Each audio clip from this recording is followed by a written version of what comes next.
Joining us from our Abuja studio for more discussion on this is the chairman of Kogi State Football Association, Hassan Wada. Hassan Wada, thank you so much for joining us on Journalist Hangout. Thank you for having me at the time of celebrations. Thank you so much. All right, let's talk about this matter because I've seen lots of comments about the reward given to the Super Falcons. 150 million naira each. You know, if you cumulatively, it's up to more than $1 billion. Do you think it is too much or too excessive? Your thoughts on this? Well, to start with, I would like to commend Mr. President and the First Lady of our nation for providing such wonderful remunerations for the Super Falcons. You know, we in the sports sector were shocked because we never anticipated that such remunerations would be given to our victorious Super Falcons for pulling off a miraculous result in Morocco. A big commendation to Mr. President and the First Lady. When looking at the figures, a lot of people have made a lot of commentaries in respect of the amount. In my humble opinion, I think the Falcons were adequately compensated. It's not easy to win a continental championship 10 times. In Europe, Germany has the most number of wins. They've won it 8 times.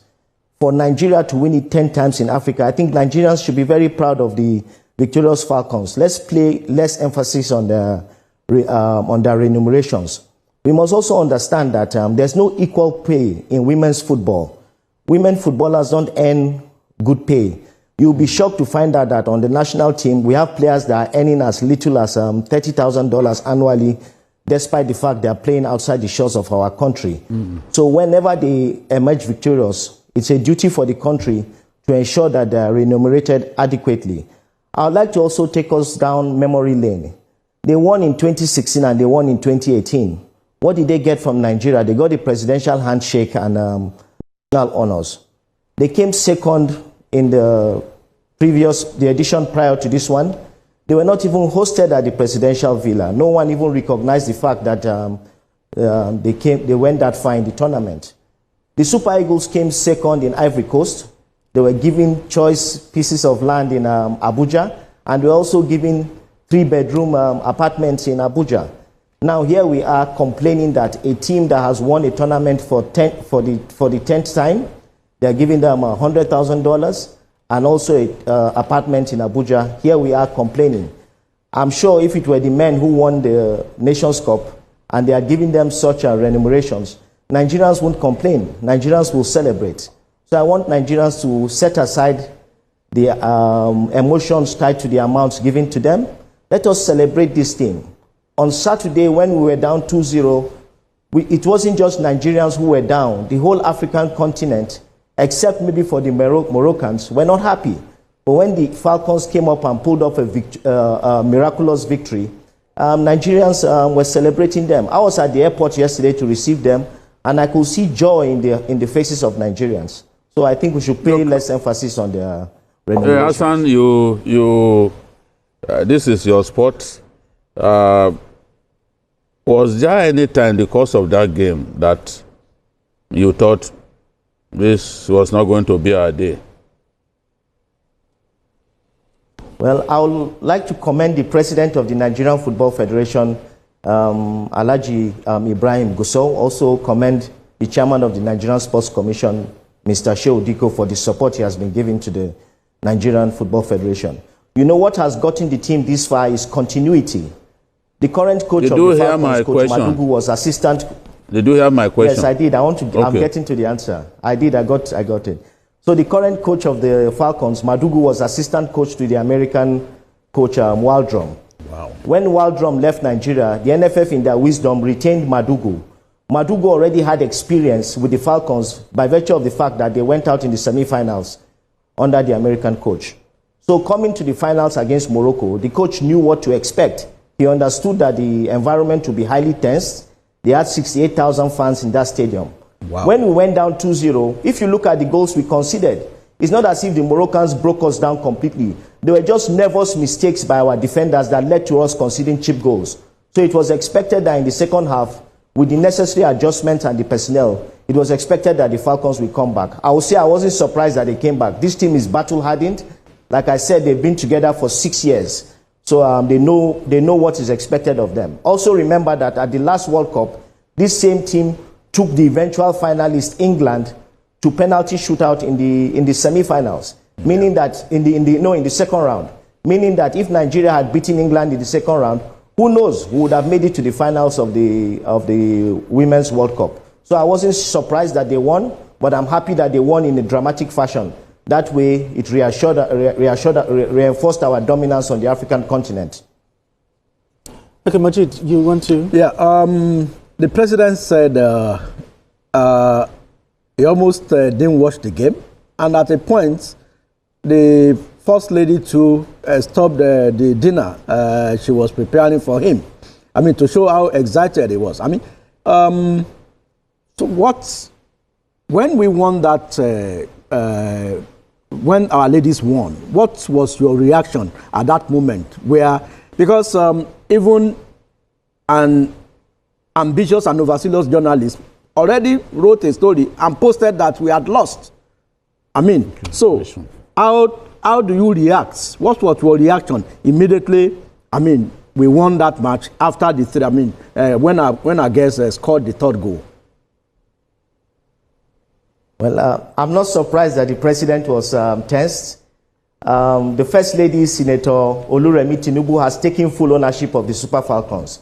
Throughout the course of the tournament, she was directly in touch with them. She spoke to them on several occasions. And even at halftime, when the team was down by 2 goals, she called in to encourage them, making them understand that they can achieve the task of defeating Morocco in the second half. So for me, as at halftime, yes, it's expected. You know, we're playing Morocco in Morocco. For those who have had the experience of playing away, following the national team to play away matches in the Arabic territories, the not African territories, they know how hostile they can be. You also remember what transpired with our team in Libya. So their fans they're not welcoming to visiting teams. So yes, it was expected that Nigerians will be tensed. But like I said, if you study the trajectory of this team, this is a well-grilled team. This is a well-oiled team. They are battle-hardened. Most of them have played together for almost 6 years. So there's no task within the African continent that they can't overcome. So for me, yes, it was tense, but it was expected that they would win the trophy. Now, for persons or people saying that the cash reward was excessive, I mean, the Falcons, they won this trophy for the 10th time. How best do you think they should have been rewarded? For people saying that, no, it's too much. Well, you must understand that national team athletes are not pensionable. I've seen comparisons to civil servants, comparisons to the Nigerian military and all of that. We must understand that the civil servants signed a contract to get into the civil service, and their contract ties them to a remuneration and ties them also to a pension once they're done with serving the country. But our national team athletes don't have that luxury. That's why you see after their careers, when most of them fall by the wayside, they're left on their own to struggle. We've seen cases in recent times of many of them who can't even foot their medical bills. So for me, I think whenever they win, it is the duty of the country to celebrate them adequately. You know, like I also mentioned at the start on, women's game is a poorly remunerated game. Some of those players, okay, what will you say about the home-based players who are on the national team? They are barely earning 200,000, 300,000 naira monthly in the local league. If this is the opportunity for them to earn a hefty package, thanks to the magnanimity of the president and the first lady, I think we should celebrate them. We shouldn't emphasize too much on the pay. Let's focus on the victory, which is what Nigerians are celebrating at the moment. Quickly, what lessons can the men's team take from this? Because football illiterates, or some years back, we are even finding it difficult to secure draws from them. What lessons can the male team? Well, fortunately, most of our players are on social media, Instagram and Facebook. They are already monitoring the taunts Nigerians are sending at them that, you know what, we are about to abandon the men's team and focus on the women's team. But I think it will be a challenge. The last AFCON, we got to the finals. We lost in the finals, let's say fate of luck also. But I think the team is ready. The team is battle-hardened. And I know that the Falcons' victory is a challenge to them. The captain of the team, Troost Ekong, and his boys, he will rally his boys to ensure that we do very well in the next Nations Cup. And once they do very well, I know they will be anticipating that they will also be remunerated adequately. So I want us to keep faith and keep hope. Okay, the men's national team will succeed. Thank you very much, Hassan Wada. Hassan Wada is the chairman, Kogi State Football Association. Thank you so much for joining us on the show. Man, thank you so much. I always feel honored to be on your show. Thank you so much. All right, then. All right, gentlemen, he has said it all. I mean, he has said it all. He can. The men should sit up. Yeah, they should. About ordinary countries like Benin Republic, we can't beat them. We can't beat them. They'll be playing draw. Cape Verde. You know, anybody now can, even Mozambique, all those small countries. Are just not. All right. There are no small countries again. But anyway, it's a fine. No, it's because we are not strong enough. We're not strong. Why should we be finding it difficult to beat such teams? All right, then. I just hope that they learn something from this one. But Majid Jami, thank you so much for coming on the show. Appreciate you. Mikhail, as always, thank you so much. Thanks.